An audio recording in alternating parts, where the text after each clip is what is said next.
Hello दोस्तों, RT coaching classes में आपका स्वागत है। आज हम अर्थशास्त्र के कुछ महत्वपूर्ण क्वेश्चंस की स्टडी करेंगे।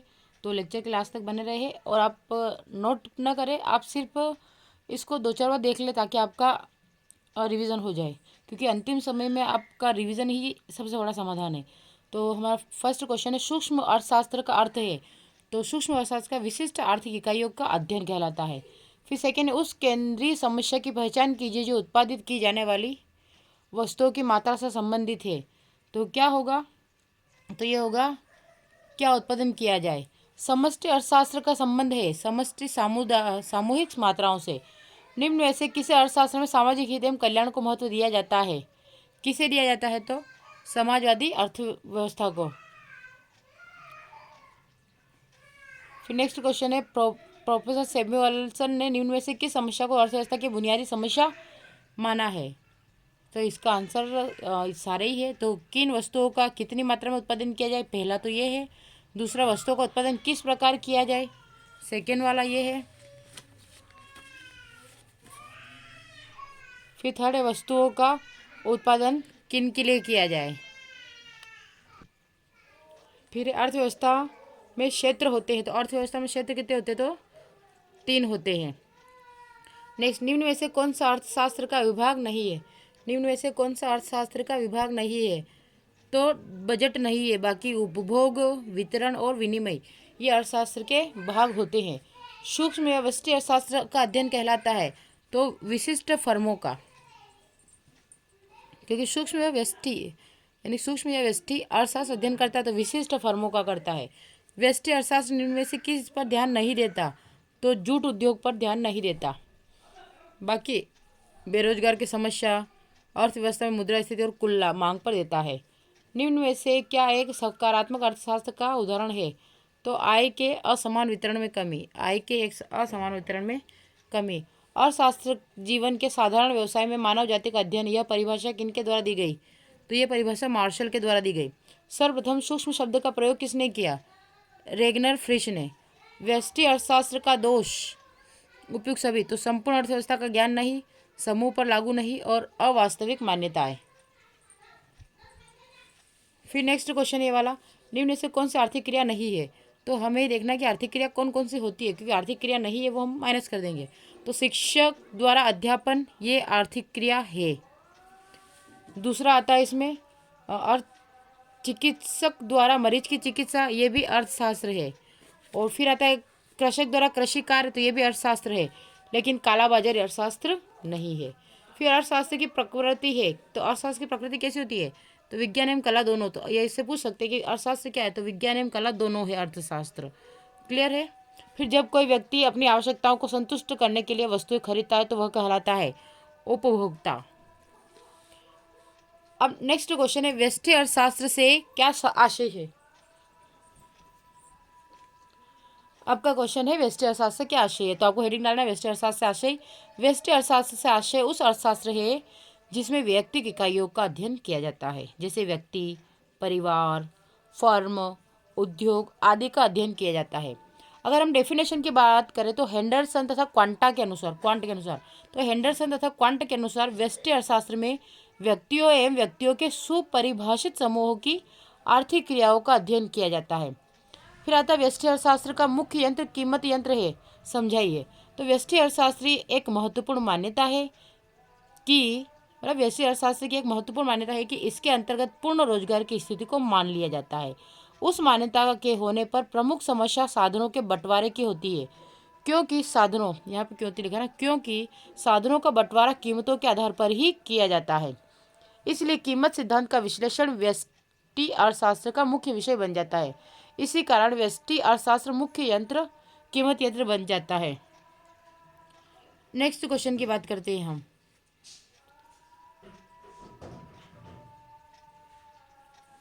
तो नेक्स्ट क्वेश्चन है, पूंजीवादी अर्थव्यवस्था से क्या आशय है? तो पूंजीवादी अर्थशास्त्र से क्या आशय है? तो पूंजीवादी अर्थशास्त्र वह अर्थव्यवस्था है जिसमें उत्पादन के साधनों यानी कि आर्थिक क्रियाओं पर निजी स्वामित्व होता है एवं सरकारी हस्तक्षेप बिल्कुल नहीं होता। यानी कि जो पूंजीवादी होता है उसमें क्या होता है कि मतलब प्राइवेटाइज वाली चीज़ हो जाती है कि उसमें सिर्फ उसका निजी अधिकार होता है, किसी अन्य का उस पर अधिकार नहीं होता है। तो ये पर निजी स्वामित्व होता है एवं सरकार हस्तक्षेप बिल्कुल नहीं होता। फिर आता अर्थव्यवस्था की केंद्रीय समस्या से क्या आशय है। तो अर्थव्यवस्था की केंद्रीय समस्याएं, प्रत्येक अर्थव्यवस्था में साधन की दुर्लभता एवं उनके वैकल्पिक प्रयोग के कारण चुनाव की बुनियादी समस्या का सामना करना पड़ता है, जिन्हें अर्थव्यवस्था की केंद्रीय समस्या कहा जाता है। ये समस्या निम्न है। क्या वो कितना उत्पादन किया जाए। सबसे पहली समस्या आएगी आपको कि क्या वो कितना उत्पादन किया जाए, क्योंकि हम बिक्री के हिसाब सेट करेंगे ना। अगर आवश्यकता नहीं है और हमने उत्पादित कर दिया तो उससे हमें प्रॉफिट नहीं मिलेगा, लॉस होगा। उसकी वजह से सबसे पहले हम ये डिसाइड करेंगे कि हमें क्या वो कितना उत्पादन किया जाए। दूसरा, कैसे उत्पादन किया जाए। अगर सरल विधि भी होती है, टफ विधि भी होती है, या अधिक लागत वाली होती है, कम लागत वाली भी होती है, तो कैसे उत्पादन किया जाए। फिर आता है किसके लिए उत्पादन किया जाए। इस प्रकार से आपको देखना है। अब यहाँ पे भी मैं आपको क्वेश्चन आंसर और वीडियो दोनों साथ में स्टडी कराती जाऊँगी, तो आप अपने हिसाब से इसको और सेट कर लीजिएगा और इसमें से देखते जाइएगा। तो कीमत अनुपात PX/PY का ढाल सूचित करता है। तो किसे करता है, तो बजट रेखा को करता है।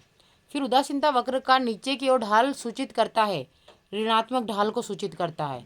फिर नेक्स्ट आता है सीमांत उपयोगिता हो सकती है। तो सीमांत उपयोगिता जो होती है वो धनात्मक भी हो सकती है, ऋणात्मक भी हो सकती है और शून्यात्मक भी हो सकती है। इसलिए इसका आंसर क्या होगा, उपयुक्त सभी। अगर इस प्रकार के क्वेश्चन हो तो आपको ये ऑप्शन तीनों याद रखने, ना कि खाली उपयुक्त सभी, क्योंकि उपयुक्त सभी कोई आंसर नहीं होता है।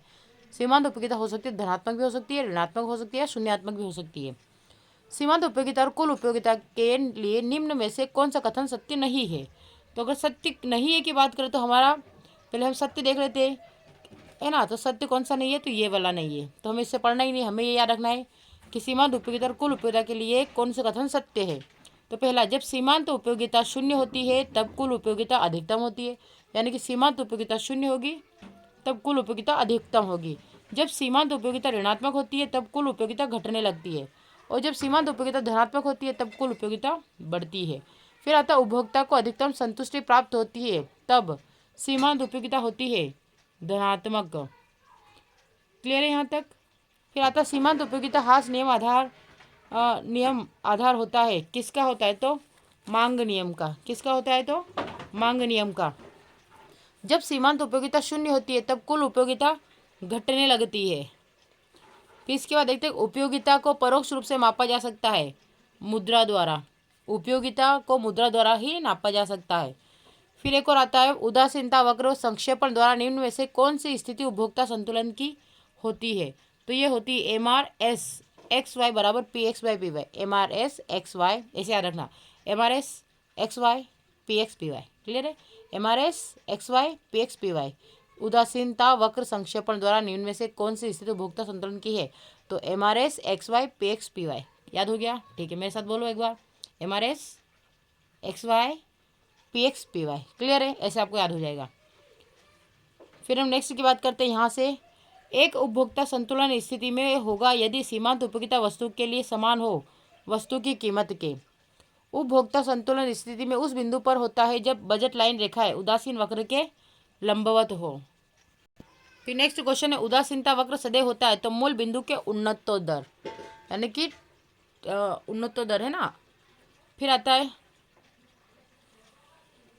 उदासीनता वक्र का ढाल दर्शाता है ह्रासमान या घटते हुए।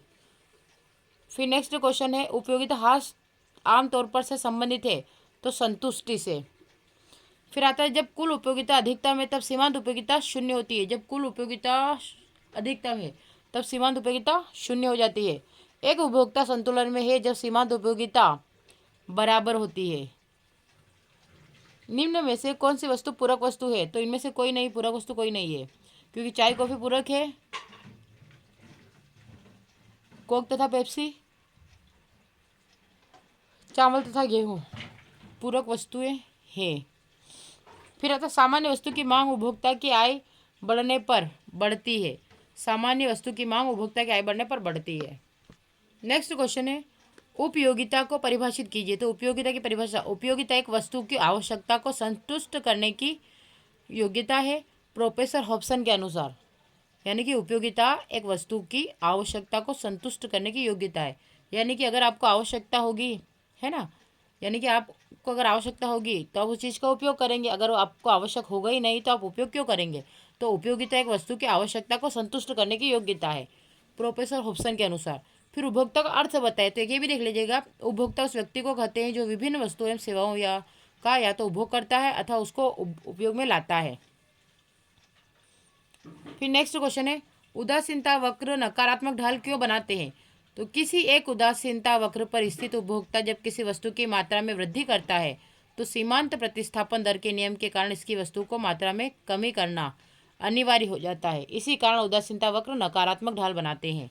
उदासीनता वक्र नकारात्मक ढाल क्यों बनाते हैं? तो किसी एक उदासीनता वक्र पर स्थित उपभोक्ता जब किसी वस्तु की मात्रा में वृद्धि करता है तो सीमांत प्रतिस्थापन दर के नियम के कारण इसकी वस्तु की मात्रा में कमी करना अनिवार्य हो जाता है। इसी कारण उदासीनता वक्र नकारात्मक ढाल बनाते हैं। फिर नेक्स्ट क्वेश्चन की बात करते हैं, तो आपका धनात्मक और ऋणात्मक उदासीन उपयोगिता से क्या तात्पर्य है? एक उपभोक्ता को अधिकतम संतुष्टि के बिंदु तक प्राप्त होने वाली उपयोगिता धनात्मक उपयोगिता, बहुत में धनात्मक है ना, धनात्मक उपयोगिता होती है, एवं अधिकतम संतुष्टि के बिंदु के बाद मिलने वाली उपयोगिता ऋणात्मक उपयोगिता होती है। फिर आता है बजट रेखा। बजट रेखा क्या है? तो यह दो वस्तुओं के संभावित सभी संयोगों का ग्राफिकल प्रतिनिधित्व कहलाता है, जिन्हें दी गई आय तथा कीमतों से इस प्रकार खरीदा जा सकता है कि प्रत्येक संयोग की लागत उपभोक्ता की मौद्रिक आय के बराबर हो। फिर आता मांग का नियम क्या है? जब किसी वस्तु या सेवा की कीमत में वृद्धि के कारण मांग में कमी और कीमत में कमी के कारण मांग में वृद्धि होती है तो इस प्रवृत्ति को मांग का नियम कहते हैं। यानी कि अगर किसी चीज़ की मांग अधिक है तो मांग जो होती है उसको हम मांग की वृद्धि बोलते हैं। फिर एक और ये ऑब्जेक्टिव कर लीजिएगा, गिफिन वस्तु किस प्रकार की वस्तु है? तो निकृष्ट वस्तुएं है ना, निकृष्ट वस्तुएं हैं। नेक्स्ट क्वेश्चन है, उत्पादन प्रारंभ होने के पहले निम्न में से कौन सी लागत पाई जाती है? क्या बोला? उत्पादन प्रारंभ होने से पहले निम्न में से कौन सी लागत पाई जाती है? तो ये है स्थिर लागत। क्या हो जाएगा?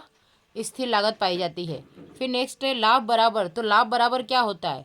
तो आगम और लागत। लाभ बराबर क्या होता है? आगम और लागत। मैं जो करवा रही हूँ उनको कर लीजिएगा ताकि आपको प्रॉफिट मिले। तो लाभ बराबर आगम और लागत होता है। फिर आता निम्न में से कौन सा समीकरण सही नहीं है? तो हमें सही नहीं से कोई मतलब नहीं, हमें सही वाले को देखना है। ठीक है, कि निम्न में से कौन सा समीकरण सही नहीं है। तो पहले सही नहीं को पहचानेंगे, उसके बाद सही है उसको पहचानेंगे। ठीक है, तो ये वाला आपका सही नहीं है। ठीक है, लेकिन सही है तो ए आर बराबर पी गुणित क्यू बटे क्यू होता है, सही है। ए आर टी आर बटे क्यू होता है, ये भी सही है। और एम आर एन बराबर t r n minus t r n minus one होता है, तो ये भी सही है और ये भी सही है। जब सीमांत आगम शून्य होती है तब कुल लागत क्या होती है? जब सीमांत लागत शून्य होती है तब कुल लागत क्या हो जाती है? तो अधिकतम होती है, क्योंकि जब सीमांत लागत शून्य होती है तब कुल लागत क्या होती है? आगम शून्य हो जाती है। क्लियर? अधिकतम हो जाती है, सॉरी। जब सीमांत आगम शून्य होती है तब कुल आगम कितनी हो जाती है? अधिकतम होती है। सीमांत लागत बराबर, तो सीमांत लागत बराबर क्या होता है? तो del t c del q. फिर आता कुल आगम टी आर क्या है? कुल आगम टी आर तो पी गुणित क्यू। स्थिर साधनों के प्रयोग में परिवर्तन नहीं किया जाता। स्थिर साधनों के प्रयोग में परिवर्तन नहीं किया जा सकता। कैसे? अल्पकाल में। पूर्ण प्रतियोगिता में औसत लागत होती है, यानी कि पूर्ण प्रतियोगिता में औसत लागत सीमांत लागत के बराबर होती है। फिर आता शुद्ध लाभ। तो शुद्ध लाभ कितना होता है? तो T R minus T F C minus T V C. T R T F C minus T V C. मेरे साथ बोलो, शुद्ध लाभ क्या होता है? तो सबसे पहले T R minus T F C, फिर minus T V C. T R T F C T V C, T R T F C minus बाद में लगा देना, तो T R T F C T V C. याद हो गया? वापस बोलो, T R T F C T V C. शुद्ध लाभ T R T F C T V C. Clear है? T R T F C T V सी। उसका next question है, टी आर बराबर टी सी बराबर 10 रुपये यह स्थिति है। तो टी आर बराबर टी सी बराबर 10 रुपये यह स्थिति किस प्रकार की है? तो सम विच्छेद बिंदु की। एक और आता है नेक्स्ट क्वेश्चन, सामान्य लाभ तब होता है जब ए आर ज़्यादा होगा ए सी से। क्या? ए आर ज़्यादा होगा ए सी से। तो सामान्य लाभ कब होता है? जब ए आर ज़्यादा होता है ए सी से। फिर नेक्स्ट क्वेश्चन है स्थिर लागत और परिवर्तनशील लागत में अंतर। तो स्थिर लागतों का संबंध उत्पादन के स्थिर साधनों से होता है और परिवर्तनशील लागतों का संबंध उत्पादन के परिवर्तनशील साधनों से होता है। कुल स्थिर लागतों पर उत्पादन की मात्रा का कोई प्रभाव नहीं पड़ता और परिवर्तनशील लागतें उत्पादन की मात्रा से प्रभावित होती है। स्थिर लागतें उत्पादन बंद कर देने पर भी शून्य नहीं होती और परिवर्तनशील लागतें उत्पादन बंद कर देने पर शून्य हो जाती है। नेक्स्ट क्वेश्चन है वस्तु की पूर्ति को प्रभावित करने वाले तत्व कौन कौन से। तो वस्तु की पूर्ति को प्रभावित करने वाले तत्व, तो पहला क्या आ जाएगा, वस्तु की कीमत, दूसरा अन्य वस्तुओं की कीमतें, तीसरा उत्पादन साधन, चौथा कीमतें और पांचवा तकनीकी विकास, छठा है प्राकृतिक तत्व।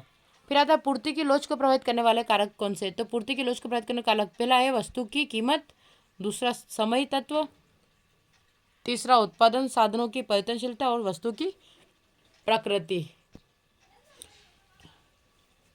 आपका नेक्स्ट क्वेश्चन है बैंक दर। बैंक दर तथा रेपो रेट दर में अंतर स्पष्ट कीजिए। तो बैंक दर वह दर है, इसी प्रकार जैसे लिखा वैसे लिखना आपको। बैंक दर वह दर है जिस पर बैंक रिजर्व बैंक आरबीआई से दीर्घकालीन ऋण प्राप्त कर सकते हैं। और रेपो दर वह दर है जिस पर बैंक रिजर्व बैंक से अल्पावधि के लिए ऋण प्राप्त करती है। यानी कि अगर ज़्यादा समय के लिए बैंक से ऋण लेगा तो बैंक दर होगी, और अगर कम समय के लिए लोन लेगी तो अल्प अवधि के ऋण प्राप्त कर सकते हैं। फिर आते जब बैंक से राशि ऋण के रूप में लेते हैं तो निर्धारित ब्याज की दर बैंक दर कहलाती है। यानी कि जब बैंक से हम ब्याज की राशि लेते हैं, जब बैंक अपनी प्रतिभूतियों को गिरवी रख के जिस ब्याज दर पर से आरबीआई से उधार लेती है तो उसे रेपो दर कहते हैं। बैंक दर हमेशा रेपो दर से ज़्यादा होती है और रेपो दर हमेशा बैंक दर से कम होती है। बैंक दर बढ़ने से उपभोक्ता पर सीधा प्रभाव पड़ता है, रेपो दर बढ़ने पर उपभोक्ता पर सीधा प्रभाव नहीं पड़ता है। अब नेक्स्ट क्वेश्चन है व्यावसायिक बैंकों के कार्य लिखिए। व्यावसायिक बैंकों के कार्य। तो व्यावसायिक बैंकों के कार्य, व्यापारिक बैंक के प्रमुख कार्य निम्नलिखित है। पहला होगा बैंकों के कार्य में मुख्य कार्य, एजेंसी कार्य, सहायक कार्य। मुख्य कार्य, एजेंसी कार्य और सहायक कार्य, जिसमें सबसे पहले अगर मुख्य कार्य की बात करें तो एक जमा प्राप्त करना, दूसरा ऋण देना। क्या हो जाएगा, जमा प्राप्त करना और दूसरा हो जाएगा ऋण देना। तो इसमें से अगर जमा प्राप्त करने की बात करें तो जमा प्राप्त करना जो होता है ये 4 प्रकार का होता है। स्थायी जमा खाता, चालू खाता, बचत खाता और आवर्ती जमा खाता। कौन कौन सा, स्थायी जमा खाता, चालू खाता, बचत खाता, आवर्ती जमा खाता। क्लियर हो गया, स्थायी जमा खाता, चालू खाता, बचत खाता, आवर्ती जमा खाता। इसके बाद सेकेंड की बात करते हैं ऋण देना। तो साधारण ऋण, अधिविकर्ष और नगद उधार। क्लियर है। तो इस प्रकार से पूरा आपका टेबल है, आप इसको एक बार देख लीजिएगा।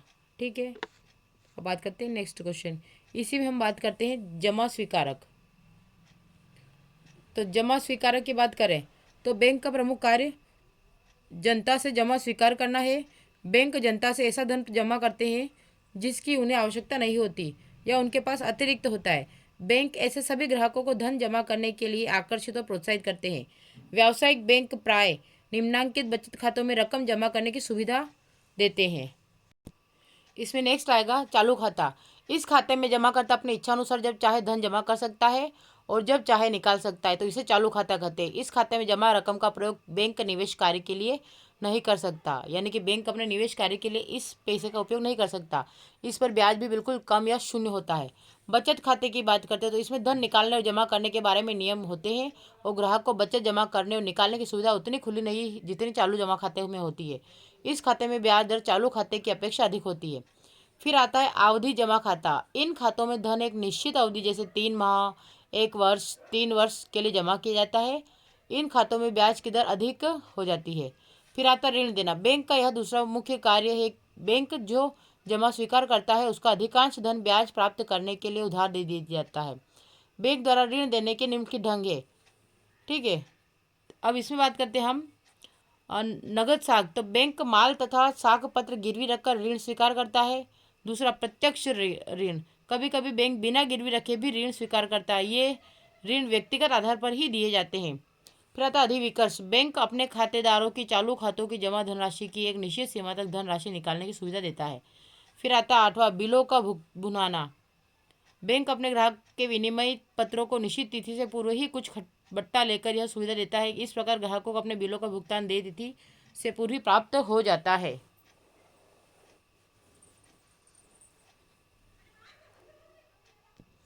और नेक्स्ट क्वेश्चन है आपका, लेकिन आज आपको इसमें ध्यान रखना है कि आपको बस इतना ही इसमें 4 ही पॉइंट करने, क्योंकि 4 के हिसाब से ही पूछा जाता है। केंद्रीय बैंकों के कार्य बताइए, है ना। क्या क्वेश्चन है, केंद्रीय बैंकों के कार्य बताइए। तो केंद्रीय बैंक तथा व्यापारिक बैंक में निम्नलिखित अंतर है। पहला, अंतर का आधार। केंद्रीय बैंक और व्यापारिक बैंक तो जनता के साथ संबंध, जनता के साथ इसका कोई प्रत्यक्ष व्यवहार व संबंध नहीं रहता। इसका जनता के साथ प्रत्यक्ष व्यवहार व संबंध रहता है। जमा पर ब्याज स्थिति, यह जमा पर ब्याज नहीं देता और यह जमा पर ब्याज दे देता है। स्थिति की बात करें तो यह नियंत्रक बैंक यानी कि बैंकों का बैंक है, यह नियंत्रक बैंक है। नोट निर्गमन, इससे नोट निर्गमन का एकाधिकार प्राप्त होता है, यह नोट निर्गमन कर सकता है। फिर आता है ध्येय, इसका मुख्य ध्येय राष्ट्रीय हित में बैंकिंग व्यवस्था का संचालन है और इसका मुख्य ध्येय लाभ कमाना तथा जनता को साख सुविधाएं प्रदान करना है। फिर आता है ऋण स्वीकृति करना और समाशोधन, ये ऋण स्वीकृत करना, तो यह सरकार तथा व्यापारिक बैंकों को ऋण प्रदान करता है और यह जनता को ऋण प्रदान करता है। ठीक है, इसके अलावा ये भी बहुत सारा समाशोधन आपको सिर्फ 4 करना है, 4 आप देख लीजिएगा आपके अकॉर्डिंग। इसमें से भी आपको जो मैं इंपॉर्टेंट करवाऊंगी बस आप वही कर लीजिएगा। औसत उत्पाद किसे कहते हैं, तो कुल उत्पाद को श्रम की इकाइयों से भाग दे दिया जाए तो इसे औसत उत्पाद कहते हैं। अन्य शब्दों में कुल उत्पाद को परिवर्तित साधन की इकाइयों में विभाजित करने पर प्राप्त उत्पाद औसत उत्पाद कहलाता है। औसत उत्पाद बराबर कुल उत्पाद बटे परिवर्तित साधन की इकाइयाँ। क्लियर है, ये इसका ये हो गया है ना। फिर नेक्स्ट आता अदृश्य हाथ किसे कहते हैं, तो अप्राप्य बाजार बल जो मुक्त बाजार में माल की मांग और आपूर्ति को स्वचालित रूप से संतुलन तक पहुंचाने में मदद करता है, वह अदृश्य हाथ कहलाता है। फिर नेक्स्ट क्वेश्चन है सीमांत उपयोगिता किसे कहते हैं, तो कुल उपयोगिता एक वस्तु की निश्चित मात्रा से प्राप्त उपयोगिता का योग जो किसी वस्तु को दी गई मात्रा को उपयोग करने से प्राप्त होती है। फिर नेक्स्ट क्वेश्चन है आय का सकल राष्ट्रीय उत्पाद यानी कि जीएनपी। अगर जीएनपी आपको इस प्रकार से पूछेगा कि जीएनपी का पूरा नाम बताइए, तो जीएनपी का पूरा नाम के लिए हम क्या करें, सकल राष्ट्रीय उत्पाद, याद हो जाएगा। जीएनपी साथ में बोले सकल राष्ट्रीय उत्पाद, जीएनपी सकल राष्ट्रीय उत्पाद। सकल मतलब कि ग्रोस, है ना। फिर नेशनल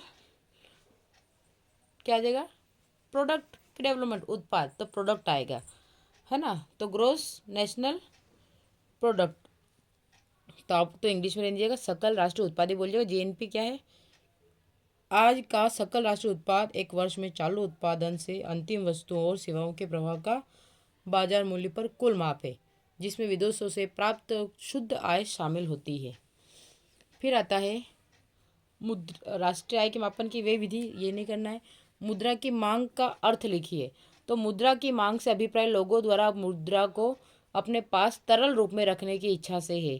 केंज के अनुसार अगर बात करें तो केंज या किंज के अनुसार मुद्रा की मांग सौदे के लिए, सतर्कता के लिए और सट्टे के लिए की जाती है। फिर आता है उपभोग फलन, क्या आएगा, उपभोग फलन किसे कहते हैं, इसका सूत्र लिखिए। वह फलन जो आय तथा उपभोग व्यय के बीच संबंध को बताता है, उपभोग फलन कहलाता है। वह फलन जो आय तथा उपभोग व्यय के बीच संबंध को बताता है, उपभोग फलन कहलाता है। उपभोग फलन का सूत्र C बराबर F ब्रैकेट में Y स्मॉल y, जहाँ पर अगर बात करें तो C क्या है, उपभोग व्यय, F फलन और Y क्या है, I होगा। फिर नेक्स्ट क्वेश्चन है औसत उपभोग प्रवृत्ति यानी कि एपीसी का अर्थ बताइए। औसत उपभोग प्रवृत्ति एपीसी, उपभोग औसत उपभोग प्रवृत्ति, एपीसी का फुल फॉर्म क्या हुआ, औसत उपभोग प्रवृत्ति का अर्थ लिखे तो औसत उपभोग प्रवृत्ति, औसत उपभोग प्रवृत्ति आय के एक दिए हुए स्तर पर कुल उपयोग तथा कुल आय के अनुपात को व्यक्त करती है। अगर सूत्र की बात करें तो औसत उपभोग प्रवृत्ति एपीसी बराबर कुल उपभोग सी और कुल आय वाई, कुल उपभोग सी कुल आय वाई, तो औसत उपभोग प्रवृत्ति कुल उपभोग कुल आय, ऐसे कर सकते हैं। बाकी सी वाई आप याद रख लीजिएगा। तो औसत उपभोग प्रवृत्ति कुल उपभोग कुल आय यानी कि कितना खर्च हुआ और कितनी आय है। फिर आता है औसत बचत प्रवृत्ति किसे कहते हैं, तो औसत बचत प्रवृत्ति बढ़ी हुई आय का भाग है अर्थात यह प्रति आय इकाई बचत है। सूत्र के रूप में एमपीएस बराबर del s by del v, del s del जो डेल होता है ये परिवर्तन को यानी ये जो होता है परिवर्तन को बताता है। तो MPS डेल एस और डेल वाई होता है, बचत में परिवर्तन और ये आय में परिवर्तन। क्लियर है? इस प्रकार से आपको याद रखना है। फिर आता है राजस्व घाटा का अर्थ लिखिए। तो राजस्व घाटे का संबंध सरकार के राजस्व व्यय तथा राजस्व प्राप्तियों से है। यह घाटा राजस्व व्यय एवं राजस्व प्राप्तियों का अंतर है। सूत्र के रूप में राजस्व घाटा बराबर राजस्व व्यय माइनस राजस्व प्राप्तियां। राजस्व घाटा बराबर राजस्व व्यय माइनस राजस्व प्राप्तियां।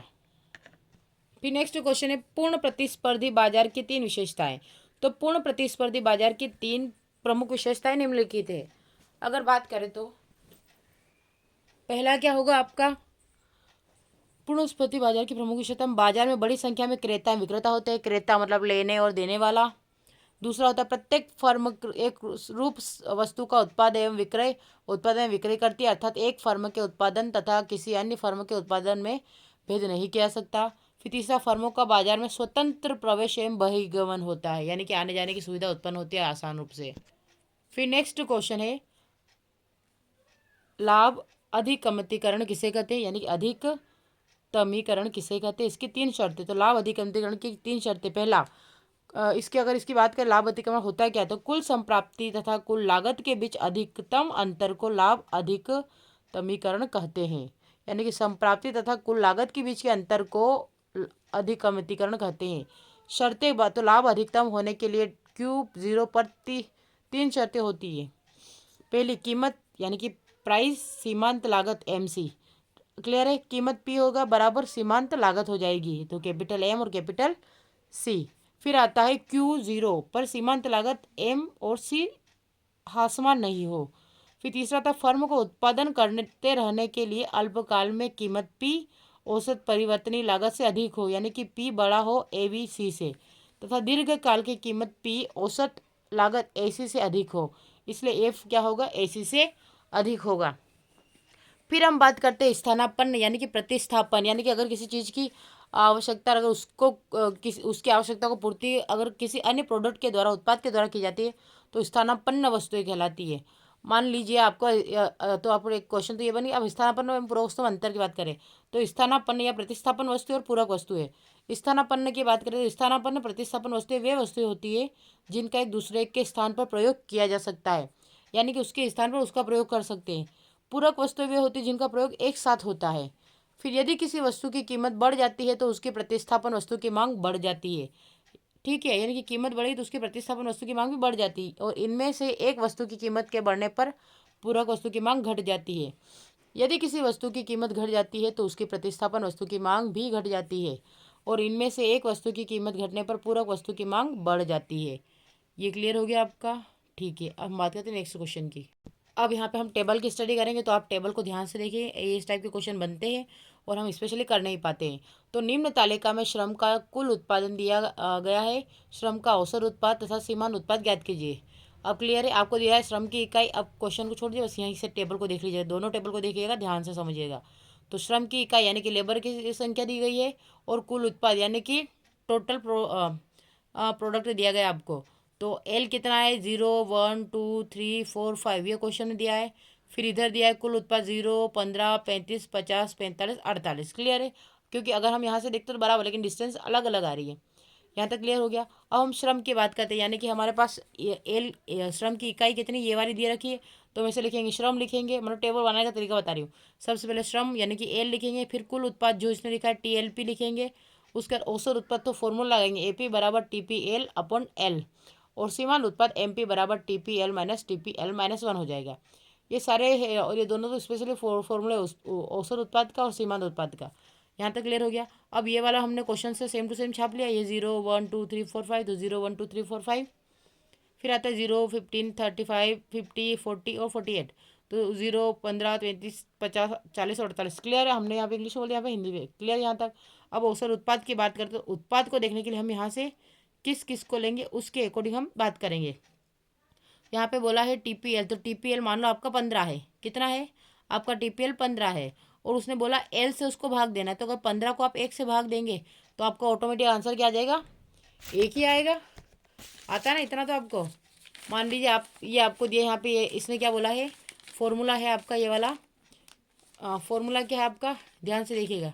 AP बराबर है ना, AP बराबर फॉर्मूला क्या है, औसत का TPL माइनस का L है। अगर मान लीजिए आपको TPL यहाँ से TPL यानी कि TPL कितना दिया है, 15 दिया है, तो मैंने क्या लिखा है यहाँ पे 15 लिखा, और L कितना दिया है, तो L आपको 1 दिया है। अगर मैं 1 से इसको डिवाइड करूँगी तो हमारा तो 15 ही आएगा। अगर 15 आता है तो इसकी जो L होगा ये कितना आ गया, 15 आ गया। फिर नेक्स्ट की बात करते हैं, यहाँ पे 35 है और ये है, तो अगर आपका यहाँ पे मैंने लिखा 35 लिखा और L कितना दिया गया, 2 दिया गया है, तो 2 से 35 को हम डिवाइड करते हैं, ठीक है, इस विका हिसाब से। तो आपका देखो 2 एक कम 2 है ना, यहाँ से 1, तो 2 7 14, 1 पॉइंट करके 0, तो 2 5 10, तो कितना 17.5 आया। तो देखो ये 17.5 क्लियर दिख रहा है। मतलब इसका भाग इसमें इसमें इसका भाग देंगे, फिर इसमें अगर 50 में 3 का भाग देंगे, तो मान लीजिए जैसे मैंने दिया है ये 50 है, अब 50 में 3 का भाग दे रही हूँ, तो 5 एक कम नहीं 3 एक कम 3 आएगा। अब 5 में से 3 गया तो कितना बचा, 2 ऊपर सूरज हो, तो ये 3 छंग 18, तो कितना आया 18। अब कितना बचा 2 है ना, तो पॉइंट करके मैं 0 लगा सकती हूँ 3 का, तो फिर 3 छंग 18 कितना है, फिर 2 बचे, ऐसे आगे बढ़ता जाएगा। तो इसको शांत करने के लिए हम क्या कर देंगे, खाली 6 ऐसे आगे बढ़ के बस रोक देंगे। 2 संख्या पॉइंट के बाद 2 संख्या को महत्व होता है, तो आप लिख देंगे 16.66। फिर नेक्स्ट आ गया आपका ये वाला, देखो आंसर आया।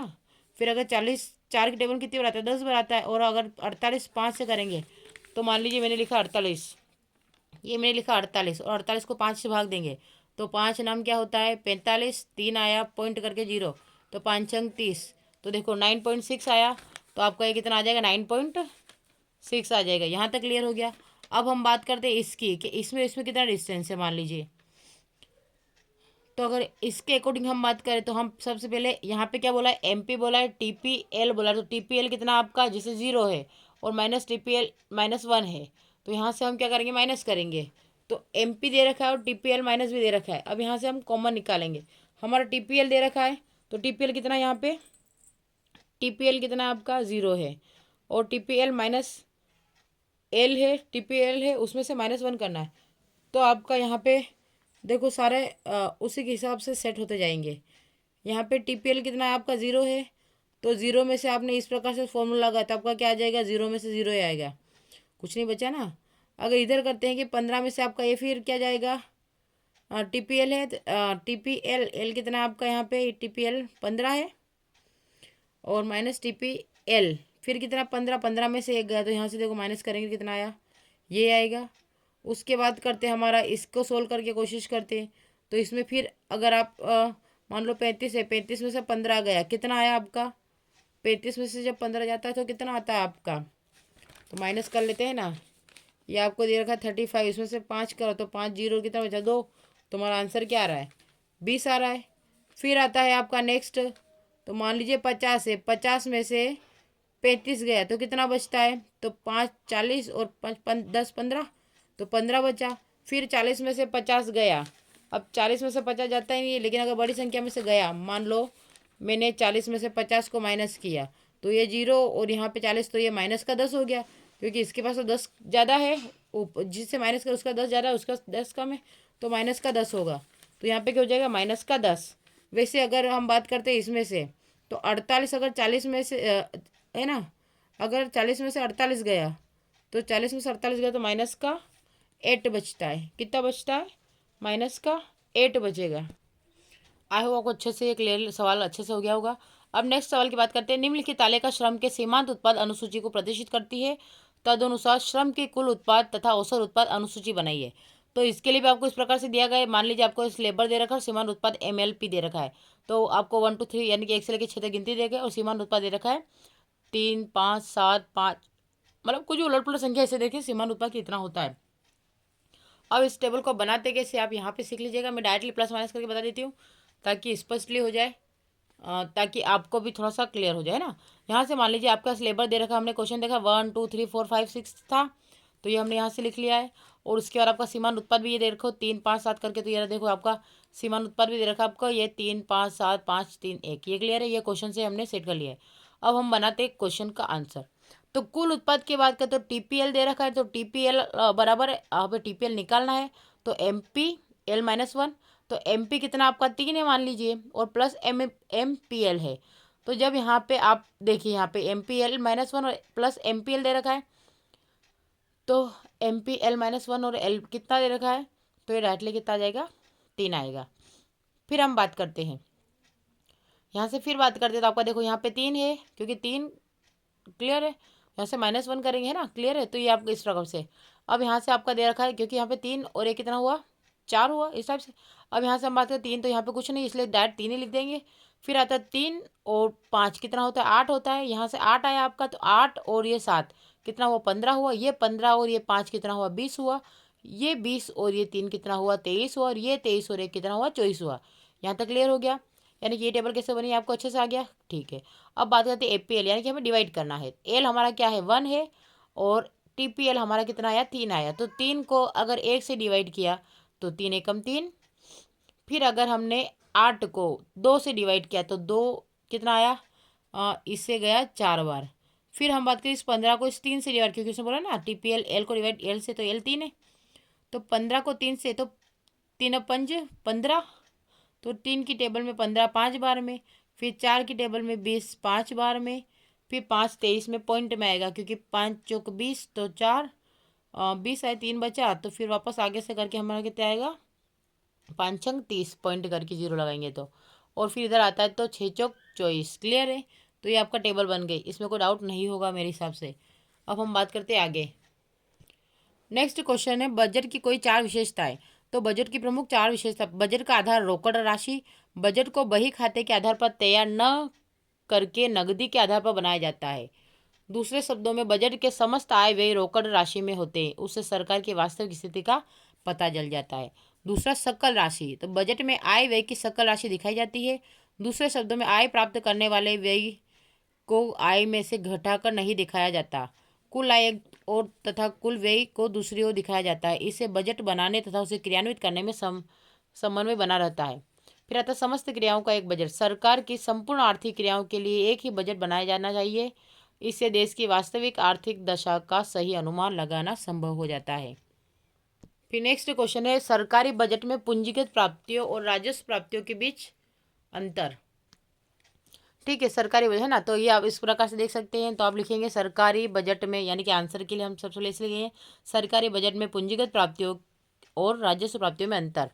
पूंजीगत प्राप्तियाँ और राजस्व प्राप्तियाँ क्या होती है, तो वे प्राप्तियाँ जिनसे या तो सरकार की देयता उत्पन्न होती है या सरकार की परिसंपत्तियाँ कम होती है, पूंजीगत प्राप्तियाँ कहलाती है। और वे प्राप्तियाँ जिनसे न तो सरकार की देयता उत्पन्न होती है, न ही सरकार की परिसंपत्तियाँ बढ़ती है, राजस्व प्राप्तियाँ कहलाती है। इनकी प्रकृति पुनरावृत्ति की नहीं होती, ये एक बार होने वाली प्राप्तियाँ है। इनकी पुनरावृत्ति होती है, ये समय प्राप्ति प्रति समय बार बार होने वाली प्राप्तियां है। पूंजीगत प्राप्तियां दीर्घकालिक होती है, राजस्व प्राप्ति अल्पकालिक होती है। उदाहरण, ऋण प्राप्त करना, देयता में वृद्धि, विनिवेश, सरकारी परिसंपत्ति में कमी। और उदाहरण, करों में प्राप्तियां, फीस, चालान अथवा जुर्माने से प्राप्तियां होती है। नेक्स्ट क्वेश्चन है, स्थिर लागत एवं परिवर्तनशील लागत में दो अंतर। तो स्थिर लागत और परिवर्तनशील लागत की बात करें तो स्थिर लागतों का संबंध अल्पकाल में उत्पादन के स्थिर साधनों से होता है, और परिवर्तनशील लागतों का संबंध अल्पकाल में परिवर्तनशील साधनों से होता है। फिर उत्पादन की मात्रा में परिवर्तन का स्थिर लागतों पर कोई प्रभाव नहीं पड़ता, और उत्पादन की मात्रा परिवर्तित होने पर परिवर्तनशील लागतों में भी परिवर्तन हो जाता है।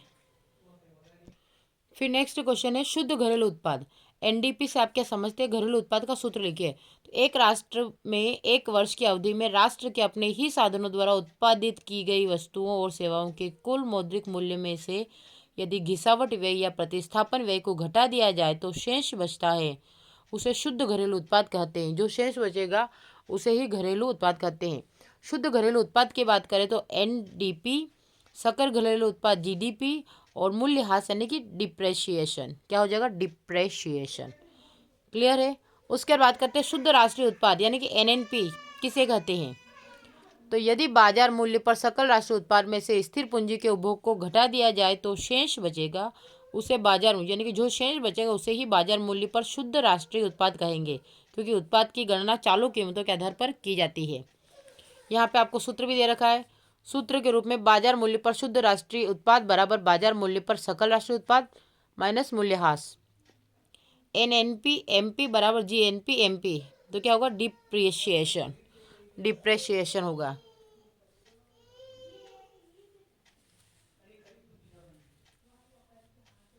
प्रभावी मांग की दो बिंदुओं में व्याख्या कीजिए। तो प्रभावी मांग अर्थव्यवस्था में सदैव आय रोजगार के संतुलन स्तर को व्यक्त करती है। प्रभावी मांग एक ऐसी क्रियाविधि है जो समग्र मांग एवं पूर्ति के तत्वों से निर्धारित होती है। फिर नेक्स्ट क्वेश्चन आता है, कुल उपयोगिता तथा सीमांत उपयोगिता में 3 संबंध लिखिए। कुल उपयोगिता तथा सीमांत उपयोगिता में संबंध निम्न प्रकार है। जब कुल उपयोगिता टीयू घटती दर पर बढ़ती है तो सीमांत उपयोगिता एमयू घटती जाती है, परंतु धनात्मक रहती है। दूसरा है, जब कुल उपयोगिता टीयू अधिकतम होती है तो सीमांत उपयोगिता एमयू शून्य होती है। फिर जब कुल उपयोगिता टीयू घटने लगती है तो सीमांत उपयोगिता एमयू ऋणात्मक हो जाती है। फिर आता है अनअधिमान मानचित्र किसे कहते हैं, चित्र द्वारा समझाइए। वक्र बोल सकते हैं, मानचित्र भी बोल सकते हैं। तो अनअधिमान मानचित्र उन विभिन्न अनअधिमान वक्रों को प्रदर्शित करने वाला चित्र होता है जो उच्च अनधिमान वक्र पर बंडल नीचे अनधिमान वक्र पर बंडलों की अपेक्षा पसंद किए जाते हैं। जैसे आपको ये डायग्राम दे रखा है, तो आप यहाँ से अगर y है, ये आपका x और 0 है, आम है और ये केला है, तो C1 से यानी कि IC1 IC1 IC2 IC2 और IC3 IC3, तो इस टाइप से क्रम चलता रहेगा। फिर मांग के नियम की बात करते हैं तो मांग का नियम ये होगा कि मांग का नियम मांग एवं कीमत के संबंध को व्यक्त करता है। मांग के नियम के अनुसार कीमत तथा मांग में विपरीत संबंध होता है।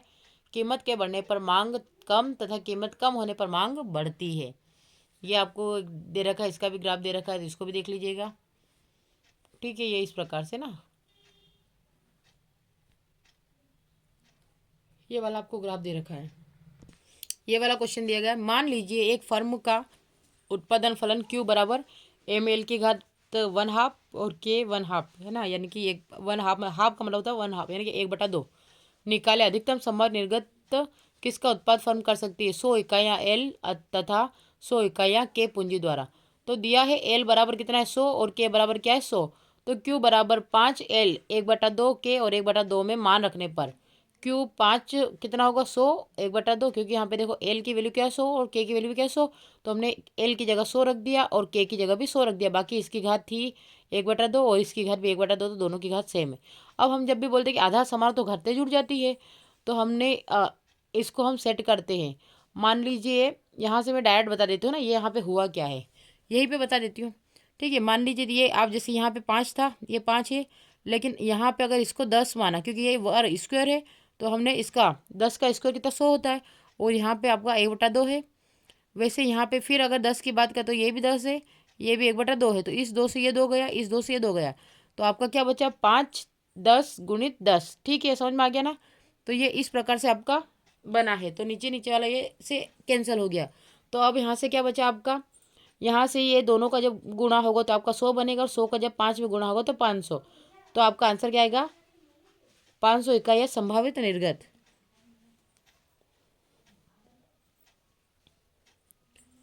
फिर नेक्स्ट क्वेश्चन की बात करते हैं, मान लीजिए एक फर्म का उत्पादन फलन है, तो Q बराबर 2L² और K²। अधिकतम संभावित निर्गत ज्ञात कीजिए जिसका फर्म उत्पादन कर सकती है 5 इकाइयाँ L तथा 2 इकाइयाँ K द्वारा। अधिकतम संभावित निर्गत क्या है जिसका फर्म उत्पादन कर सकती है 0 इकाई L तथा 10 इकाई K द्वारा। तो सूत्र की बात करते हैं, Q बराबर 2L² और K² में मान रखने पर अधिकतम उत्पाद 5 इकाई L होगा, 2 इकाई K द्वारा 2। तो देखो यहाँ से अगर L की वैल्यू कितनी आई थी हमारी 5 आई थी L इकाई, और K की 2 इकाई, तो 5 L की स्क्वायर 2 है तो 5 का स्क्वायर 2 कर देंगे, और K की वैल्यू हमारे पास 2 है तो 2 का वैल्यू 2 कर देंगे। क्लियर है। तो यहाँ से हम बात करें, ये 2 5 का वर्ग होता है 25 और 2 का वर्ग होता है 4, तो 2 गुणित 25 गुणित 4, तो जब 25 का 4 में करेंगे तो कितना आएगा 100, और 100 का जब 2 में करेंगे तो 200, तो अधिकतम संभावित निर्गत कितना आ गया 200। अधिकतम उत्पाद 0 इकाई L तथा 10 इकाई K द्वारा Q बराबर 2L² K² में मान रखने पर, तो आपका L की वैल्यू कितनी आएगी 0² और K2 की वैल्यू आ जाएगी 10²। तो आपका जब इसका 10 का इसमें इसका इसमें होगा, तो जब भी किसी का मल्टीप्लाई 0 में होता है तो वो 0 ही होता है, इसलिए आंसर क्या है 0 इकाई। क्लियर है। नेक्स्ट क्वेश्चन है, अर्थव्यवस्था से आप क्या समझते हैं, अर्थव्यवस्था के प्रकारों का नाम बताइए। तो अर्थव्यवस्था उत्पादन इकाइयों का समूह होती है जो किसी की एक निर्धारित भौगोलिक क्षेत्र में स्थित है। सामान्यतः अर्थव्यवस्था 3 प्रकार की होती है, पूंजीवादी अर्थव्यवस्था, समाजवादी अर्थव्यवस्था और मिश्रित अर्थव्यवस्था। क्लियर है। अगर हम बात करें तो यहाँ से अब देख लेते हैं हम हस्तांतरण भुगतान।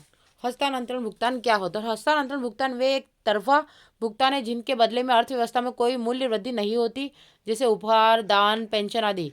व्यक्ति का आय किसे कहते हैं? तो व्यक्तियों द्वारा, गृहस्थों या द्वारा जब स्रोतों से प्राप्त साधन आय पर अंतरण आय के जोड़ को व्यक्ति का आय कहा जाता है।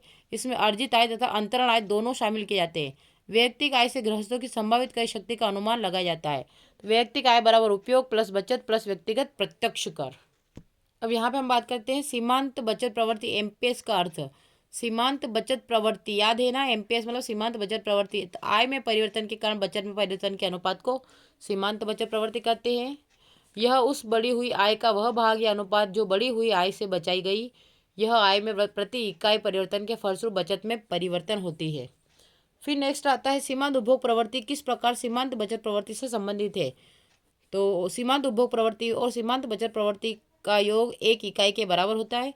इस प्रकार सीमांत उपभोग प्रवृत्ति प्लस सीमांत बचत प्रवृत्ति बराबर एक, अर्थात एमपीसी प्लस एमपीएस बराबर एक होगा।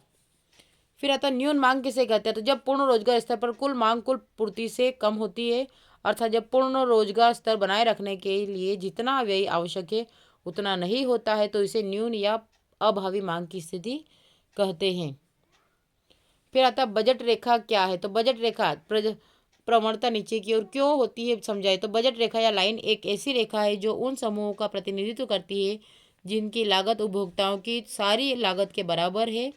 चित्रानुसार इसका ढलान ऋणात्मक होता है। यहाँ पे आपको दे रखा है ये m/p² और m/p1 वस्तु। तो वस्तु 1 और वस्तु 2 के बीच में अगर तो p1 x1 plus p2 x2 बराबर m हो जाएगा। तो इसके लिए एक लाइन लिख लीजिएगा हम नीचे। बजट रेखा की प्रवणता नीचे दाईं ओर इसलिए होती है क्योंकि यदि उपभोक्ता एक वस्तु की एक अतिरिक्त इकाई का उपभोग करना चाहता है तो उसे दूसरी वस्तु की कुछ मात्रा का त्याग करना ही पड़ेगा। फिर यहाँ पे नेक्स्ट क्वेश्चन दे रखा आपको ये वाला कि एक फर्म के लिए उत्पादन फलन Q बराबर 5√L²। तो अधिकतम संभावित निर्गत ज्ञात कीजिए जिसका फर्म उत्पाद कर सकती है। जबकि तो एल कितना दे रखा है 4, एल इकाई कितनी 4 और के कितनी 0। तो आपको बस एल और फॉर्मूले में वैल्यू पुट करना है। तो क्यू बराबर 5 × L², क्योंकि 5 × L² और ये तो 5 का गुणा L² के। तो 5 तो है ही सही। एल की वैल्यू आपके पास 4 है तो 4 का स्क्वायर लगा देना और के की वैल्यू 0 तो 0 का स्क्वायर। अब यहाँ पे हमें देख रहा है कि हम 4 का, क्योंकि 4 का कितना होता है, अगर यहाँ बात करते हो 4 का इसमें कहा तो कितना हो रहा है हमारा, कितना हो रहा है, तो इसका अगर करें तो ये 16 हो रहा है और 5 का 5 हो रहा है, ठीक है। और यहाँ पे 0 का स्क्वायर 0 है। तो अब यहाँ से हम सेट करके इसको लिखेंगे। यहाँ पे कुछ गड़बड़ दे रखी है, एक सेकेंड। हम बात करते हैं 4 के स्क्वायर की। मान लीजिए आपका 4 का स्क्वायर, तो जब हम तो इसको देख ले डायरेक्टली कि यहाँ पे आपका 0 और इस सारी चीज़ों का 0 में गुणा होगा तो ये क्या हो जाएगा 0। तो डायरेक्ट देख लीजिएगा। बाकी अगर 4 का करेंगे 16 होगा, 16 का 5 में करेंगे तो हमारा इस प्रकार से होता है। लेकिन हमें इसका मतलब क्योंकि 0 है तो 0 से ही 0 का आंसर आ जाएगा। फिर बात करते हैं क्यू की। तो 5, तो एल की वैल्यू कितना 16 दे रखी है और के की वैल्यू 2 दे रखी है। तो 16 का स्क्वायर के का 16 का होता है 256 और 2 का होता है 4। तो 2 का 256 में तो और उसका 4 में कर तो 51। क्योंकि जब 256 में आप 5 का गुणा करेंगे 6 × 5 = 30, 3 25 26 27 28 का 8 हासिल 2 और 5 दूनी 10 11 12 और फिर इसका 4 में करेंगे 0, 8 का 9 38 24 8 चौक 32 का 2 हासिल 3 4 8 9 10 11 का 1 हासिल 1 और 4 एकम 4 और 1 5। तो 500 5 और 120 का आपका आंसर आ जाएगा। नेक्स्ट आता है पूरक वस्तु किसे कहते हैं। तो ऐसी दो वस्तुओं का उदाहरण दीजिए जो एक दूसरे के पूरक हो। तो पूरक वस्तु वे वस्तु होती है जो किसी आवश्यकता को संतुष्ट रूप से संयुक्त रूप से संतुष्ट करती है, जैसे कार और पेट्रोल, कलम और शाही। एक वस्तु की कीमत बढ़ने पर उसकी पूरक वस्तु की मांग कम हो जाती है और कीमत कम हो जाने पर मांग बढ़ जाती है। क्लियर है। फिर नेक्स्ट आता अल्पकाल तथा दीर्घकाल की संकल्पनाओं को समझाइए।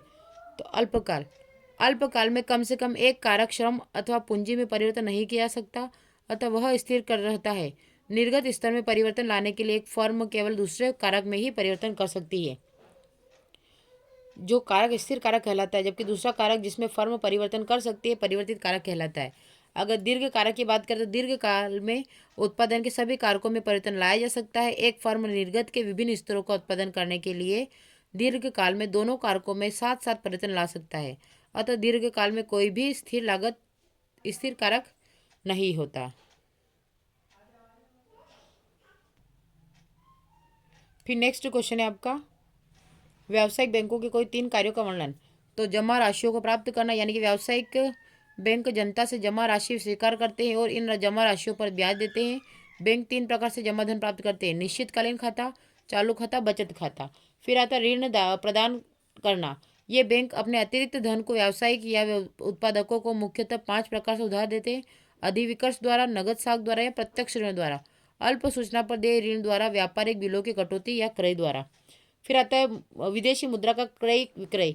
व्यापारिक बैंक विदेशी मुद्रा के क्रय विक्रय का महत्वपूर्ण कार्य भी करते हैं। भारतवर्ष में यह कार्य विदेशी विनिमय बैंकों द्वारा किया जाता है, किंतु अब कुछ व्यापारिक बैंक भी विदेशी मुद्रा का क्रय विक्रय करने लगे हैं। इस कार्य को करने के लिए रिजर्व बैंक ऑफ इंडिया की अनुमति लेना अनिवार्य होता है। नेक्स्ट क्वेश्चन है, व्यष्टि एवं समष्टि अर्थशास्त्र में अंतर स्पष्ट कीजिए। तो आशय के आधार पर व्यष्टि अर्थशास्त्र में आर्थिक इकाई का एक भाग का अध्ययन किया जाता है, जैसे एक उत्पाद, एक उपभोक्ता, एक विनियोजक, एक व्यापारी आदि। और समष्टि अर्थशास्त्र में संपूर्ण अर्थव्यवस्था का एक वृहत इकाई के रूप में अध्ययन किया जाता है। इसका उद्देश्य संसाधनों का सर्वोत्तम आवंटन है। इसका उद्देश्य संसाधनों के पूर्ण रोजगार एवं विकास से होता है। इसके मुख्य उपकरण, यानी कि उपकरण के बाद मांग एवं पूर्ति है, और इसके मुख्य उपकरण समग्र मांग एवं समग्र पूर्ति है। मुख्य समस्या, तो व्यष्टि अर्थशास्त्र की मुख्य समस्या कीमत निर्धारण है, और समष्टि अर्थशास्त्र की मुख्य समस्या आय एवं रोजगार का निर्धारण है। उदाहरण, व्यक्तिगत मांग, व्यक्तिगत पूर्ति, उपभोक्ता व्यवहार, कीमत निर्धारण इनके उदाहरण है। और राष्ट्रीय आय, मुद्रास्फीति, रोजगार विकास, मौद्रिक आपूर्ति इसके उदाहरण है। एक नेक्स्ट क्वेश्चन, ये दुर्लभता ही केंद्रीय समस्याओं की जननी है, स्पष्ट कीजिए। तो यह कथन अक्षरशः सही है, मतलब कि हर अक्षर इसका सही है। क्यों? क्योंकि साधनों की दुर्लभता है, परंतु इन दुर्लभ साधनों में से किनका चयन किया जाए यह समस्या जन्म लेती है। दुर्लभता ही चयन की समस्या का मूल कारण है। यह संसाधन दुर्लभ है, परंतु इनका वैकल्पिक उपयोग किया जा सकता है। इन संसाधनों से अधिकतम संतुष्टि प्राप्त करने के लिए व्यक्ति एवं समाज को संसाधनों के प्रयोग का चयन करना पड़ता है। इसलिए ऐसा कहा जाता है कि दुर्लभता ही केंद्रीय समस्याओं की जननी है। फिर नेक्स्ट क्वेश्चन है, व्यष्टि अर्थशास्त्र की कोई 5 सीमाएं, है ना। व्यष्टि अर्थशास्त्र की कोई 5 सीमाएं या के कोई 5 दोष। तो व्यष्टि अर्थशास्त्र की सीमा या दोष, केवल व्यक्तिगत इकाइयों का अध्ययन। व्यष्टि अर्थशास्त्र में केवल व्यक्तिगत इकाइयों का ही अध्ययन किया जाता है।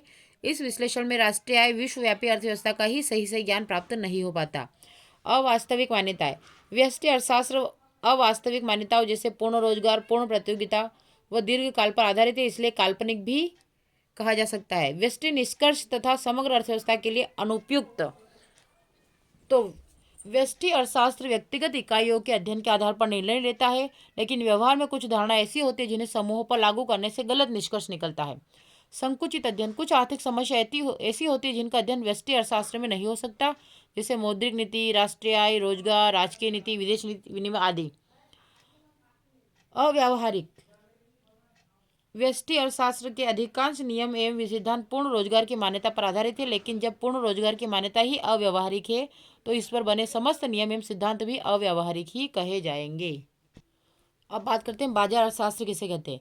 तो बाजार अर्थव्यवस्था ऐसी अर्थव्यवस्था होती है जिसमें निवेश, उत्पादन और वितरण के निर्णय उन मूल्य संकेतों द्वारा निर्धारित होते हैं जो प्राकृतिक रूप से स्वयं ही मांग और आपूर्ति की स्थितियों से उत्पन्न हो। क्लियर है। फिर नेक्स्ट आता है सकारात्मक आर्थिक विश्लेषण किसे कहते हैं। तो सकारात्मक आर्थिक विश्लेषण के अंतर्गत हम अध्ययन करते हैं कि विभिन्न कार्यविधियां किस प्रकार कार्य करती है। उदाहरण, जब हम कहते हैं कि कीमत के बढ़ने से मांग की मात्रा कम हो जाती है और कीमत कम होने से मांग की मात्रा बढ़ जाती है, सकारात्मक आर्थिक विश्लेषण है। यानी कि हम कहते हैं कि मान लो कि 1 रुपये की चॉकलेट अगर 4 आ रही है तो आप उसको आसानी से खरीद पाएंगे, लेकिन अगर 10 रुपये की चॉकलेट या 40 रुपये की चॉकलेट 1 आ रही है तो उसको आप आसानी से नहीं खरीद पाएंगे, क्योंकि अगर 1 रुपये की चॉकलेट 4 आ रही है तो आप 10 रुपये की 40 चॉकलेट खरीद लेंगे। लेकिन अगर 40 रुपये की 1 चॉकलेट आ रही है तो आप उसमें, तो वो वाली बात है कि कीमत अधिक होने पर मात्रा कम हो जाती है, मात्रा अधिक होने पर कीमत कम हो जाती है, तो दोनों की संतुष्टि होती है। तो इसे बोलते हैं आर्थिक विश्लेषण सकारात्मक। फिर आता है नेक्स्ट, व्यापक अर्थशास्त्र की क्या सीमाएं हैं। तो समष्टि अर्थशास्त्र की सीमाएं या दोष निम्नलिखित है। व्यापक अर्थशास्त्र की सीमा या फिर समष्टि अर्थशास्त्र की सीमा एक ही होती है। समूह की संरचना को स्पष्ट महत्व न देना। समष्टि अर्थशास्त्र के अंतर्गत हम समूह के आकार प्रकार का ही अध्ययन किया जाता है, न कि समूह की संरचना का। अतः समूह के आधार पर भविष्यवाणियां करना अथवा सुझाव देना तब तक सही नहीं है जब तक समूह की बनावट एवं उसके अंगों के स्वभाव तथा परस्पर संबंध की समस्त जानकारी हासिल न कर ली जाए। दूसरा आता वैयक्तिक इकाइयां महत्वहीन। समस्त अर्थशास्त्र के अंतर्गत वैयक्तिक इकाइयों की तुलना में संपूर्ण अर्थव्यवस्था का अध्ययन किया जाता है, लेकिन ऐसा करने से एक दोष उत्पन्न हो जाता है कि जिन छोटी छोटी आर्थिक इकाइयों के योग से संपूर्ण अर्थव्यवस्था की दीवार खड़ी की गई, उनके महत्व एवं अस्तित्व की उपेक्षा कर दी जाती है और सर्वथा अनुचित है। उपेक्षा मतलब उसे छोड़ दिया जाता है। निष्कर्षों का व्यवहारिक न होना। समष्टि अर्थशास्त्र में संपूर्ण मात्रा का अध्ययन किया जाता है, लेकिन समूह के आर्थिक विश्लेषण के आधार पर निर्मित नीतियां कभी कभी गलत परिणाम दे देती है। नेक्स्ट क्वेश्चन है, एक दिष्ट अधिमान से क्या समझते हैं?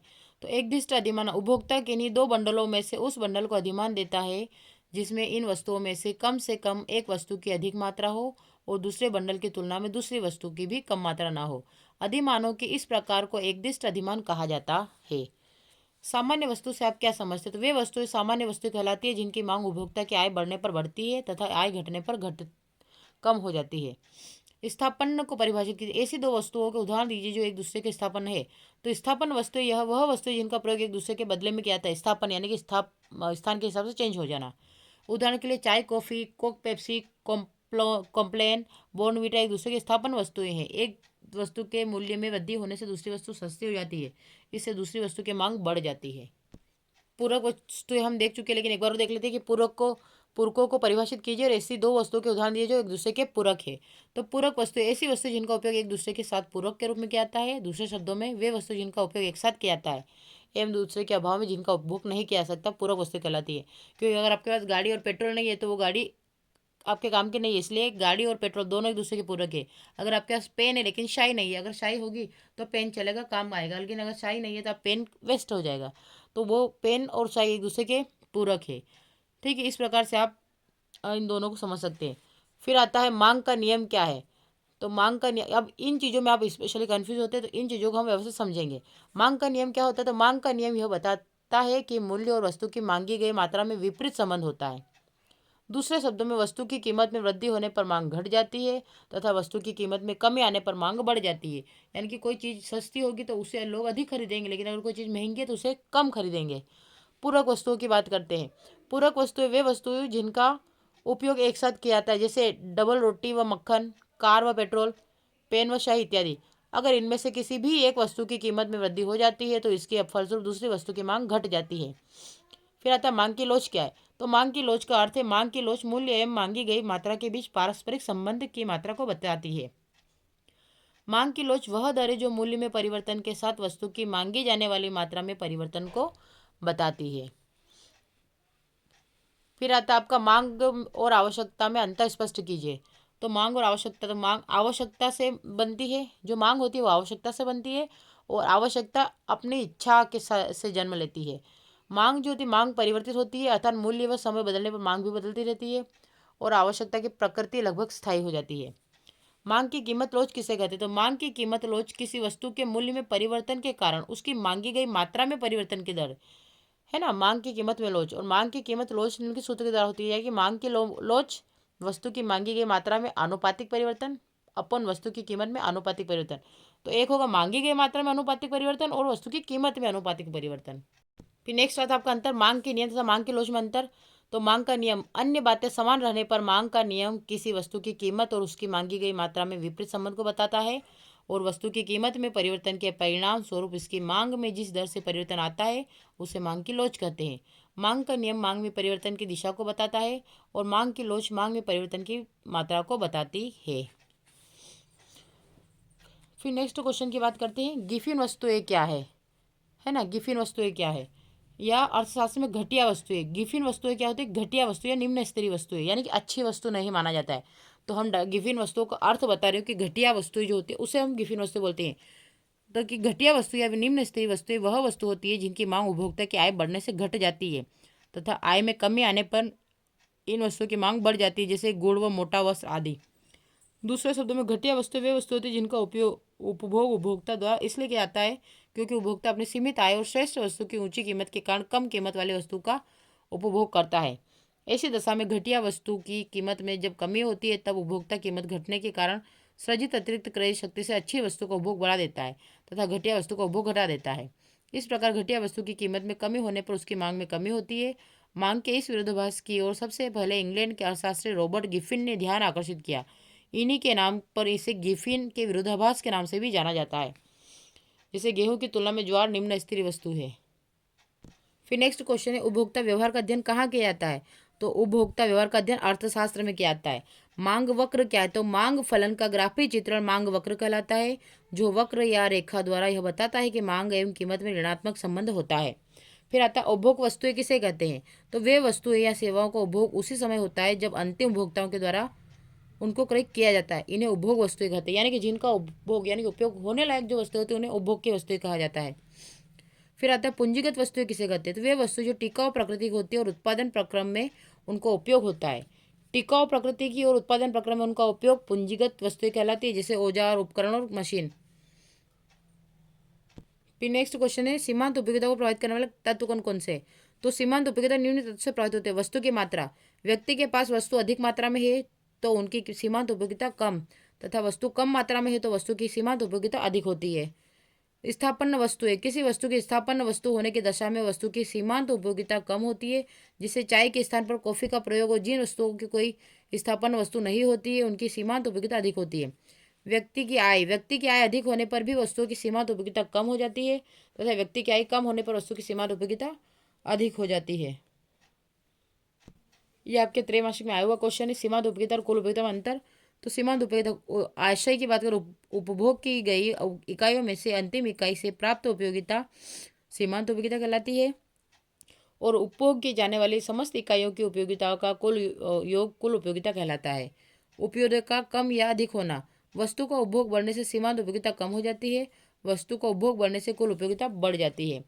मूल्य निर्धारित में योगदान, सीमांत उपयोगिता का मूल्य निर्धारण में महत्वपूर्ण योगदान होता है और कुल उपयोगिता का मूल्य निर्धारण में कोई योगदान नहीं रहता। पूर्ण संतुष्टि बिंदु पर स्थिति, पूर्ण संतुष्टि बिंदु पर सीमांत उपयोगिता शून्य हो जाती है और पूर्ण संतुष्टि बिंदु पर कुल उपयोगिता अधिकतम हो जाती है। नेक्स्ट क्वेश्चन, उत्पाद फलन की संकल्पना को समझाइए। तो एक फर्म द्वारा उपयोग में लाए गए आगतों एवं फर्म द्वारा उत्पादित निर्गतों के मध्य संबंध को उत्पादन फलन कहते हैं। फिर आता है, एक आगत का औसत उत्पाद क्या होता है? तो कुल उत्पाद में उत्पादित इकाइयों की संख्या का भाग देने से जो लागत आती है वह औसत उत्पाद कहलाती है। यह आगत का प्रति इकाई उत्पादन भी है। AP बराबर TP बटे Q। फिर आता है अल्पकाल एवं दीर्घकाल संकल्पनाओं को समझाइए। तो यहाँ पे भी दिया गया, अल्पकाल वह समयावधि है जिसमें उत्पादन के कुल कुछ साधन स्थिर रहते हैं एवं कुछ परिवर्तनशील होते हैं। यही कारण है कि केवल परिवर्तनशील साधनों को बढ़ाकर उत्पादन को बढ़ाया जा सकता है। दीर्घकाल वह समयावधि है जिसमें उत्पादन के साधन चाहे वे स्थिर हो या परिवर्तनशील, सभी परिवर्तनशील होते हैं, इसीलिए उत्पादन के सभी साधनों की मात्राओं को बढ़ाया जा सकता है। दीर्घकाल में यहाँ तक कि उत्पादन के पैमाने को भी परिवर्तित किया जा सकता है। अल्पकाल में लागतें स्थिर एवं परिवर्तनशील होती है, परंतु दीर्घकाल में केवल परिवर्तनशील ही होती है। नेक्स्ट क्वेश्चन है जो बनता है, तो यहाँ पे आपको पूरा ही देना है कि जब किस अल्पकालीन सीमांत लागत वक्र यू आकार का क्यों होता है। तो जब किसी भी फर्म में उत्पादन प्रक्रिया शुरू की जाती है तब शुरुआत में सीमांत लागत घटती है, किंतु यह साधन के निश्चित इकाइयों के नियोजन तक ही घटती है। इसके बाद फर्म को साधन का समता प्रतिफल प्राप्त होता है, अतः सीमांत लागत स्थिर होने लगती है। अंत में साधन की इकाइयों का नियोजन बढ़ाने पर हासमान प्रतिफल लागू हो जाता है। इस स्थिति में सीमांत लागत वक्र पर उठने लगता है और इस प्रकार उत्पादन प्रक्रिया के प्रारंभिक चरणों में सीमांत लागत घटती है, इसके बाद स्थिर होती है तथा अंतिम चरणों में बढ़ने लगती है, जिसकी वजह से सीमांत लागत वक्र अंग्रेजी के अक्षर यू जैसा हो जाता है। तो यही होगा आपका ये वाला सीमांत लागत और उत्पादन। तो अल्पकालीन सीमांत लागत वक्र SMC होगा। और दीर्घकालीन सीमांत लागत तथा औसत लागत वक्र कैसे दिखते हैं? तो दीर्घकाल में एक फर्म उत्पादन प्रक्रिया में सभी साधनों को समायोजित कर सकती है।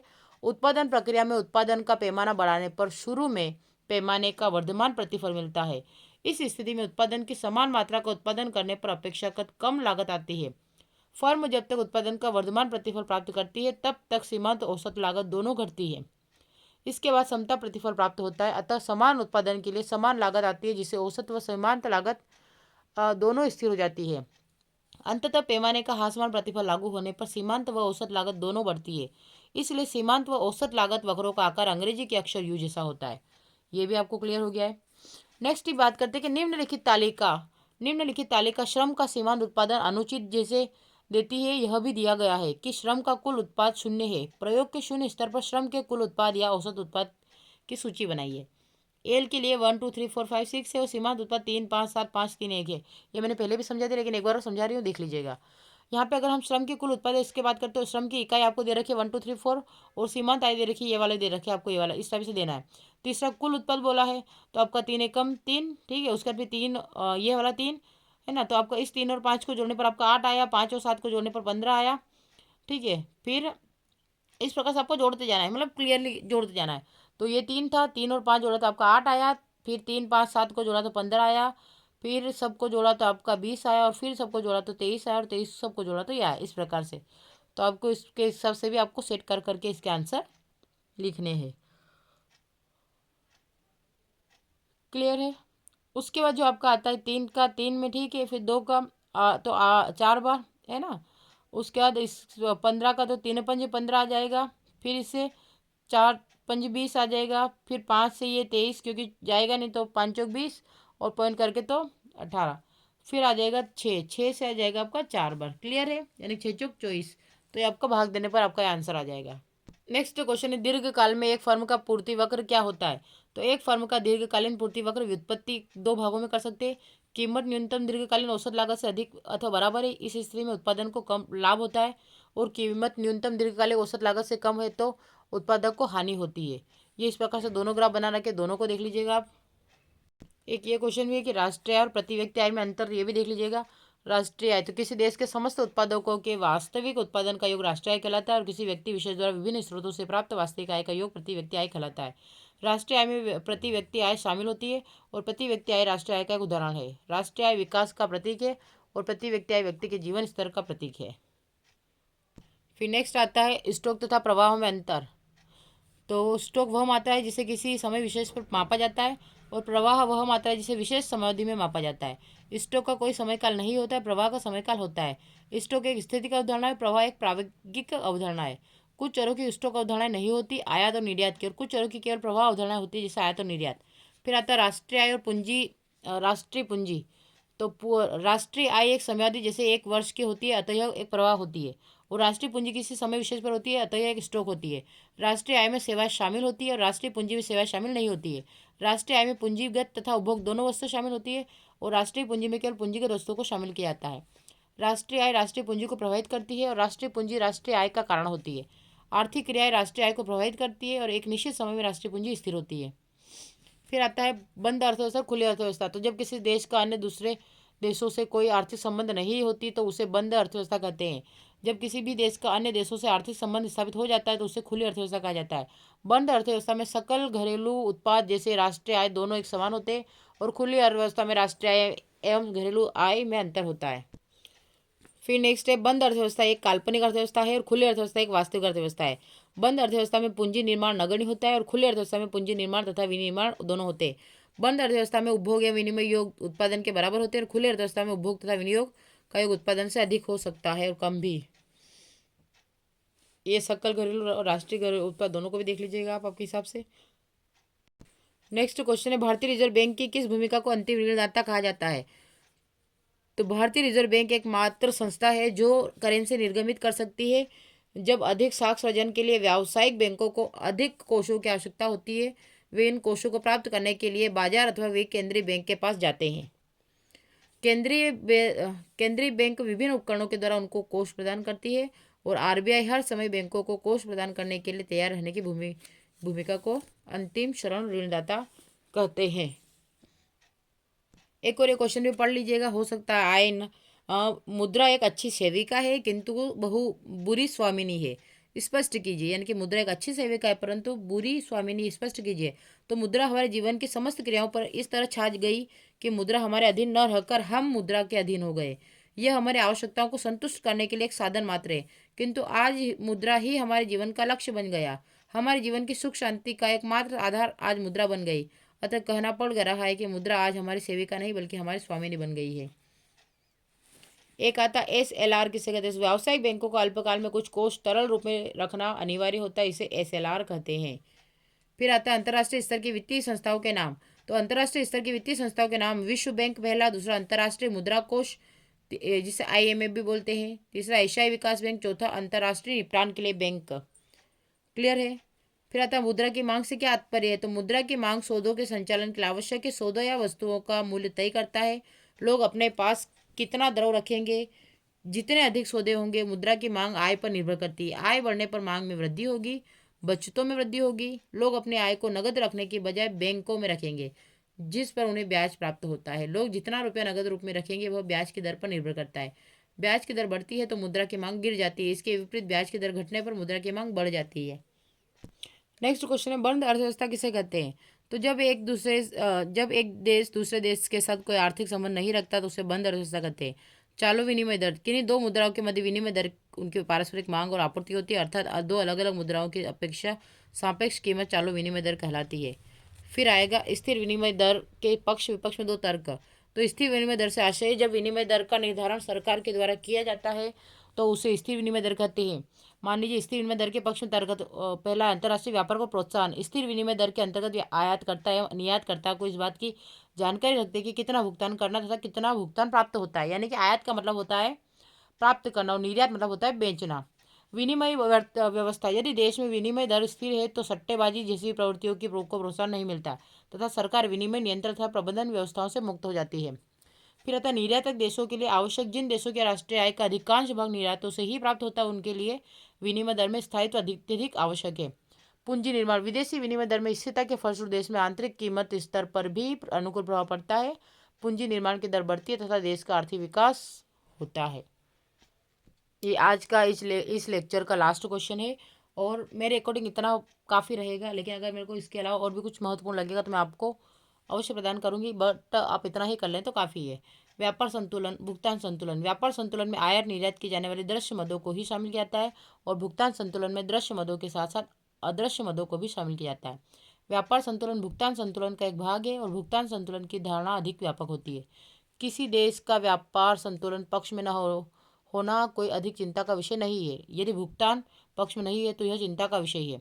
व्यापार संतुलन अनुकूल या प्रतिकूल हो सकता है, लेकिन भुगतान संतुलन सदा ही संतुलित होता है। व्यापार की दृष्टि से व्यापार संतुलन का महत्व कम होता है और भुगतान संतुलन महत्व का अधिक होता है। इस प्रकार से, और एक ये भी कर लीजिएगा, लोचपूर्ण विनिमय दर किसे कहते हैं। इसके पक्ष विपक्ष में दो तर्क, तो ये आपको पूरा दे रखा है, आप इसको एक बार पढ़ लीजिएगा और साथ में स्क्रीनशॉट भी ले लीजिएगा। क्लियर है। तो आज का लेक्चर कैसा लगा, अगर अच्छा लगता है तो आप लाइक करें, शेयर करें, सब्सक्राइब करें, ताकि मैं आपको आपके लास्ट पेपर तक IMP टॉपिक और क्वेश्चंस आंसर अवेलेबल करवा सकूं, ताकि आपके पास सीमित साधनों में भी आपकी अच्छी से अच्छी प्रिपरेशन हो पाए। Thank you for watching.